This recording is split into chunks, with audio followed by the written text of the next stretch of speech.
Welcome to The Explainer. Today, we're diving into a fascinating piece of history that reads almost like a formula. It's this recurring pattern, this cycle of fortune, you could call it, that we see play out in one ancient kingdom. It's a story of these unbelievable highs and, well, some absolutely devastating lows that stretch across centuries. So, what really makes a kingdom rise or fall? Is it all about military power? Or maybe smart economics? Well, this ancient text we're looking at today suggests something different, something surprisingly simple. It proposes this incredibly consistent formula, a direct link, believe it or not, between the character of a nation's leader and its ultimate destiny. All right, let's get into it. So, our story kicks off at what you could call the absolute peak, the golden age. We're starting with King Solomon. He's just inherited a powerful, unified kingdom from his famous father, King David. I mean, the stage is perfectly set for greatness.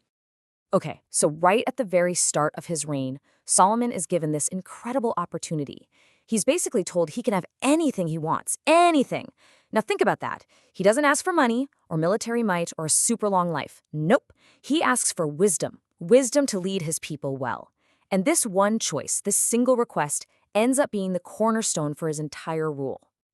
And let me tell you, his choice pays off big time. We're talking beyond measure.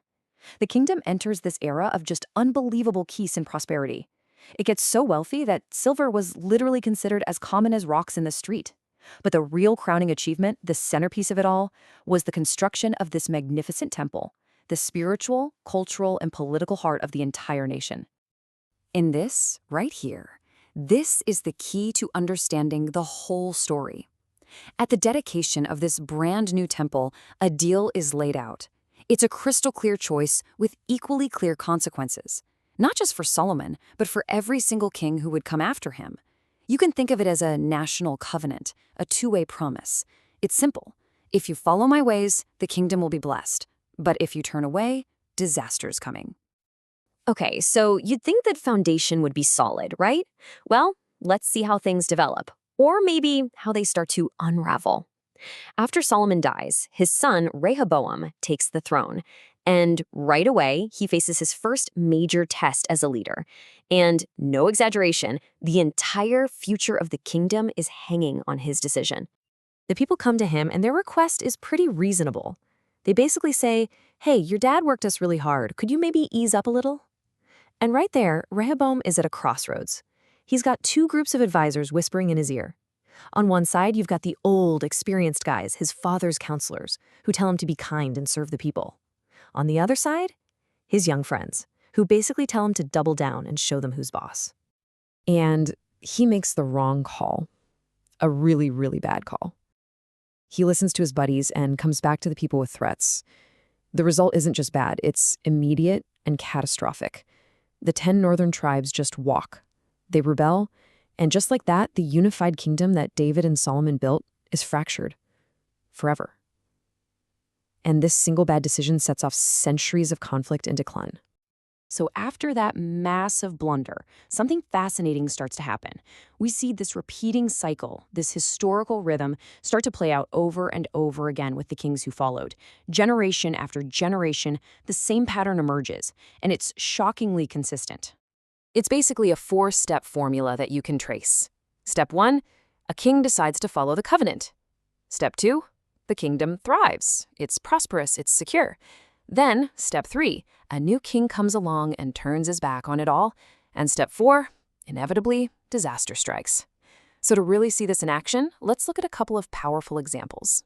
First up, let's talk about King Hezekiah. Now, he inherits an absolute mess. His father, Ahaz, was so corrupt, he literally shut the doors to the temple. I mean, the spiritual heart of the nation was closed for business. So what does Hezekiah do? He immediately gets to work. He launches this massive reform, reopening and cleansing the temple, tearing down all the idols, and basically calling the entire nation to get back to its roots. And the result? It's like the entire nation takes a deep breath of fresh air. It's a total renewal. The text describes an absolute explosion of joy and unity. In fact, it says that nothing like it had been seen in Jerusalem since the glory days of King Solomon himself. That's how big of a deal this was. So here you see it clear as day, this direct link between the leader's choices and the nation's fate. Hezekiah's obedience, it leads to a miraculous military victory against the Assyrian superpower and incredible prosperity. And then you compare that to his own father, Ahaz. His disobedience, which was so extreme he even sacrificed his own children, led directly to defeat, disaster, and national humiliation. The contrast couldn't be more stark. But here's the tragic part. Even the incredible reforms of good kings like Hezekiah, and later another one named Josiah, just couldn't stop the overall slide. It's like they were just temporary fixes. The cycle of disobedience just kept coming back, and each time it was a little more frequent, a little more defiant, until eventually it just became the norm. And eventually, the history describes a tipping point, a point of no return. It wasn't just that people were ignoring the warnings from prophets anymore. Now they were openly mocking them, despising the message. The leadership, the people, they became so set in their ways that, as the text puts it, there was no remedy. The chance to turn things around, it was just gone. And so, that warning from the very beginning, that "but if" part of the covenant, it finally comes true. The unstoppable Babylonian army sweeps in, they conquer Jerusalem, tear down the city walls, and that magnificent temple that Solomon built, the heart of the nation, it's burned to the ground. The story, it seems, ends in total, catastrophic failure. And for the next 70 years, that's it. Story over. The people are carted off into exile in a foreign land, their home is in ruins, it seems like the absolute end.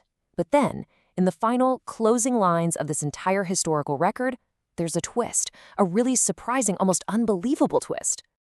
Out of nowhere, a foreign king, Cyrus of Persia, he conquers the Babylonians, and then he issues this absolutely stunning decree. He announces that he believes the God of heaven has commanded him, a Persian king, to rebuild the temple in Jerusalem. And he says to all the exiles, you can go home, go back and rebuild. And that's where the story leaves us. It doesn't wrap everything up with a neat little bow. Instead of an ending, it offers a new beginning, and a really powerful question for us to think about. It seems to suggest that even after a total collapse, that cycle of fortune can swing back toward renewal. Which leaves us wondering, what does it really take to rebuild? Not just a building, but the entire foundation of a nation. And how do you make it last this time?